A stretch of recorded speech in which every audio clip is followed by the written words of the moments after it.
شریعت نے جو حکم دیا، جو آرڈر کرنے کا ہے وہ حسن، جس سے روکا وہ کیا؟ قبیح ہے۔ اب حسن کی دو قسمیں، اس کو خوب سمجھیں اچھی طریقے سے، کیونکہ یہ خلط ملط ہو جاتی ہیں چیزیں۔ علماء کہتے ہیں، اور یہ اپنی طرف سے نہیں کہتے، قرآن و سنت سے نکالا ہے، کہ جو اچھا کام ہے نا جس کے کرنے کا حکم دیا، اس کی دو قسمیں، ایک حسن لعینہ اور ایک حسن لغیرہ۔ یہ ٹرم اور اصطلاح بھی یاد رکھ لیں، حسن لعینہ اور حسن لغیرہ۔ حسن لعینہ کا مطلب جو بذات خود اچھا ہے، اس کو ہر قیمت پہ کرنا ہے، جیسے نماز کا حکم دیا، روزے کا حکم دیا، اور اللہ بھلا کرے زکوٰۃ کا حکم دیا، حج کا حکم دیا۔ یہ عمل کیا کہلاتے ہیں؟ حسن لعینہ۔ یہ آپ کی نیت اچھی ہو یا بری ہو، کرنا ہے، چھوڑنا نہیں ہے، نیت کو ٹھیک کرنے کی کوشش کرنی ہے، عمل نہیں چھوڑ سکتے آپ۔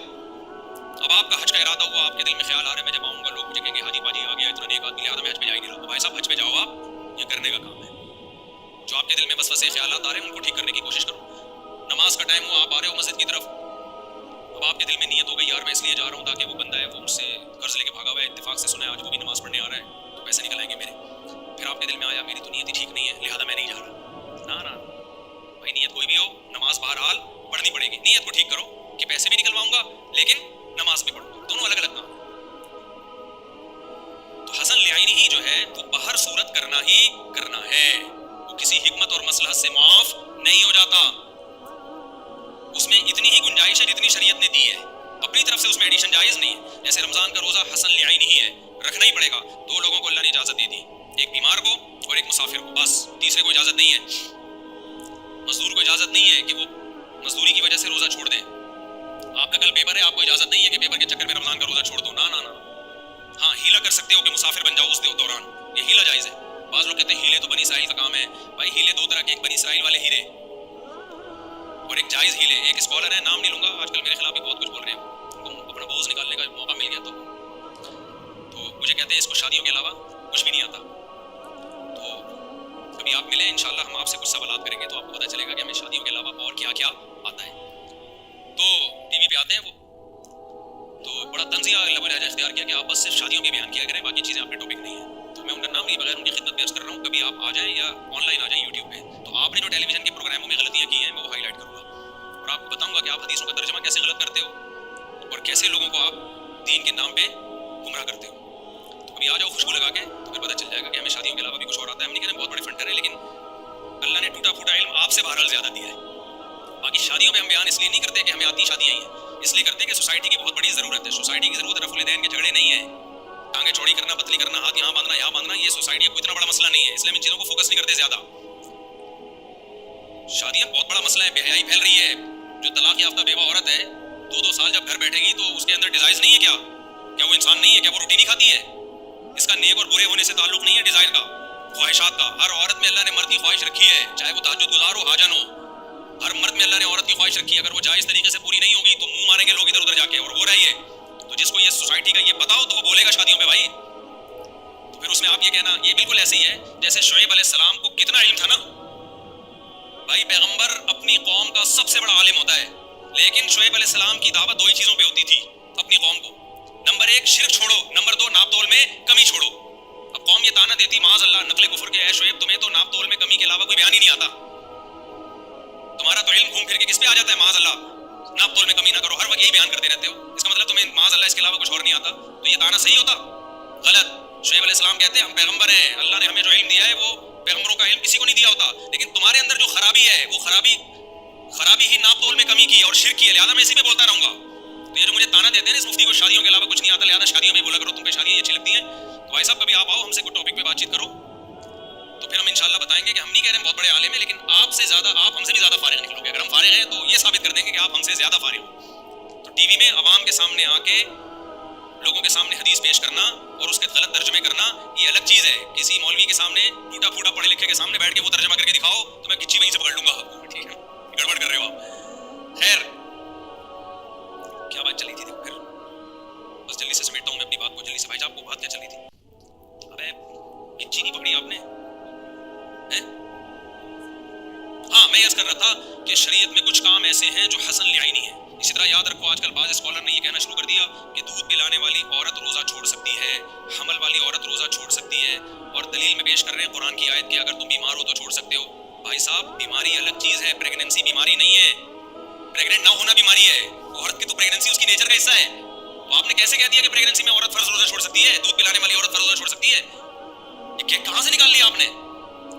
आप कह सकते हैं दूध पिलाने वाली औरत को रोजा रख के चक्कर आते हैं। भाई जब चक्कर आने का खतरा हो तो रोजा छोड़ना जायज है। इस बेस पे नहीं कि दूध पिला रही है, इस बेस पे के चक्कर आ रहे हैं। तो चक्कर किसी भी बेस पे आते हैं, रोजा छोड़ सकते हो आप, क्योंकि बहुत सारी औरतें दूध पिलाती हैं, कोई चक्कर नहीं आते उनको, पूरे पूरे रमजान के रोजे रखती हैं वो, उनके लिए कैसे जायज हो गया? आप कह सकते हो प्रेगनेंसी में औरत रोजा रखेगी तो उल्टी आएंगी, चक्कर ज्यादा आएंगे। भाई अगर चक्कर आने का खतरा है, ये उल्टी आ रही है, तो फिर प्रेगनेंसी हो या ना हो, दोनों सूरतों में रोजा छोड़ सकते हैं। लेकिन हर प्रेग्नेंट औरत को ये समझ लेना कि वो प्रेगनेंसी में रोजा रखेगी तो नुकसान होगा, ये गलत है, मुशाहिदे के खिलाफ है। बहुत सारी प्रेग्नेंट औरतें पूरे पूरे रमजान के रोजे रखती हैं, ना उनको कोई सेहत को नुकसान होता है और ना बच्चे को। और नुकसान का वहम होना जरूरी नहीं है, वहम होना काफी नहीं है। गालिब गुमान हो के नुकसान होगा, वहम तो किसी को भी हो सकता है। जो आ रहा है उठ के, तभी तो मैं कहता हूँ यार मुज्तहिदीन को फॉलो करो। मैं वैसे ही थोड़ी, इमाम हनीफा मेरे कोई मामू थोड़ी लगते हैं। शख्सियत परस्ती इसको कहते हैं, अपने मामू को फॉलो कर रहा है। अगर किसी पढ़े लिखे मुज्तहिद को फॉलो कर रहा है, ये शख्सियत परस्ती नहीं है, ये तो ऐन मतलब है शरीयत में कि फसअलू अहल ज़िक्र, अहले ज़िक्र को फॉलो करो, अहले इल्म को। तो मुज्तहिदीन से ज्यादा कौन अहले इल्म होगा? खैर ये तो टॉपिक कई बार छेड़ चुका हूं मैं। तो हसन लिआइनिही जो इबादतें हैं वो बाहर सूरत करनी है, नीयत अच्छी हो या बोलो बुरी हो, नीयत को ठीक करने की कोशिश करना है, अमल नहीं छोड़ना। ज़कात, आपके ज़कात गरीब को दे रहे हो, आपके दिल में ख्याल आ रहा है मेरी तारीफें करेगा, रिया पैदा हो रही है, तो क्या ज़कात माफ हो गई? भाई ज़कात तो देनी है, नीयत क्या करो? कितने लोग इस चक्कर में ज़कात नहीं देंगे, असल में एक्चुअली नीयत ही ठीक नहीं हो रही हमारी, गरीब का बेड़ा गर्क। ठीक है भाई, नीयत ठीक करो, आप ज़कात तो देनी देनी है। तो दूसरी अमल होता है हसन लिगैरिही। लिगैरिही का मतलब वो खुद पसंदीदा नहीं है, उन पे तो नतीजा निकलता है, वो नतीजा बहुत अच्छा होता है, इसलिए शरीयत ने उसको क्या किया है? पसंद। जैसे वुजू है, वुजू बजाते खुद मकसूद नहीं है। वुजू किसके लिए की जाती है? नमाज के लिए। नमाज पढ़नी है तो वुजू वाजिब है, नमाज नहीं पढ़नी है तो वुजू वाजिब बोलो नहीं है। तबलीग है, ये हसन लिगैरिही है, इसलिए की जाती है ताकि इस्लाम फैले। अगर किसी की तबलीग से इस्लाम फैलने के बजाय कम हो रहा है तो वहां तबलीग हराम। आपको पता है खातून दुपट्टे के बगैर आई और अजीब सा लिबास है, आपने मुंह पे उनको डांटना शुरू कर दिया, तबलीग शुरू कर दी। आपने कहा ये क्या तुमने जनाब ये हुलिया बनाया है, और आपको पता है कि मेरे इस एटीट्यूड से ये दीन के करीब नहीं आएगी बल्कि दीन से दूर हो जाएगी। तो ऐसे मौके पे तबलीग क्या हो गई? नाजायज हो गई। तभी तो हदीस में आता है मर्रा मिनकुम मुनकरन फलयुगय्यिरु बियदी, बुराई देखो हाथ से तब्दील करो। अगर हाथ से तब्दील की ताकत नहीं है, ताकत ना होने का मतलब ताकत ना होना भी है, और ये मतलब भी उसके साइड इफेक्ट ज्यादा निकलेंगे, नुकसान होगा। तो फबिलिसानी ही ज़बान से, ये भी नहीं है बस दिल में नियत कर लो। अल्लाह मौका मिला तो इसको समझाऊंगा मैं। ये उसूल आम सोसाइटी में समझ में नहीं आता, लेकिन अपने बच्चों के बारे में समझ में आ जाते हैं। माँ बाप उल्टे उल्टे काम बच्चे कर रहे होते हैं, अब्बा से बोलो भाई मैं उसको डांटूंगा, भाग जाएगा घर से। कितने केस ऐसे हुए हैं, बाप ने बच्चे को मारा पीटा, बच्चा घर से भाग गया, बाप पकड़ के लाया, उसके बाद डांटना मारना छोड़ दिया। भाई ऐसे ही चलने दो, क्योंकि अगर भाग गया तो इससे भी ज्यादा खराब हो जाएगा। तो उसमें तरीका क्या होगा? तबलीग का वो तरीका भी मनसूस नहीं है, जो सूटेबल तरीका वो इख्तियार किया जाएगा। डांटने से काम चलता है तो डांटा जाएगा, मारने से काम चलता है तो मारा जाएगा, मोहब्बत से काम चलता है तो मोहब्बत की जाएगी। और अगर आपको डर ये कि किसी भी तरीके से काम नहीं चलेगा, बाज़ मौके ऐसे होते हैं मोहब्बत से समझाने में भी उल्टा रिप्लाई आता है। एक आदमी गुस्से में बना ठना बैठा हुआ है और कर रहे हैं, आप जाके उसको नमाज पढ़ो, तो मोहब्बत से भी तबलीग करोगे ना, वो हो सकता है चमट लगा दे आपकी खींच के। समझ रहे हो कि नहीं समझ रहे? गुस्सा आएगा। तो ये बेमौका है, इसलिए तबलीग मकसूद नहीं है, हसन लिगैरी है। इसका मतलब ये नहीं कि तबलीग छोड़ दें, फर्ज है। दीन की दावत दुनिया में फैलाना क्या है? फर्ज है, लेकिन तरीका सूटेबल इख्तियार किया जाएगा, कोई खास तरीका इसमें मनसूस नहीं है। नबी सल्लल्लाहु अलैहि वसल्लम ने भी जमाने को देख के जो तरीका सूटेबल लगा, देखो हजरत मौलाना इलियास रहमतुल्लाह अलैह ने देखा ना अपने जमाने में कि दो तबलीग के रिवायती तरीके उनसे फायदा कम हो रहा है, बादशाहों में नुकसान भी हो रहा है, उन्हें तबलीगी जमात तबलीग की तश्कील करना शुरू कर दी। भाई मोहब्बत से लोगों को दीन की तरफ लेकर आओ, मस्जिदों में लाओ। आज उसकी खैर और बरकतें हमें पूरी दुनिया में नजर आ रही हैं। अगर वो उसी तरीके को पकड़ के बैठ जाते जो एक रिवायती चला आ रहा था, तो ये खैर थोड़ी होती। इसी तरह जिहाद भी क्या है?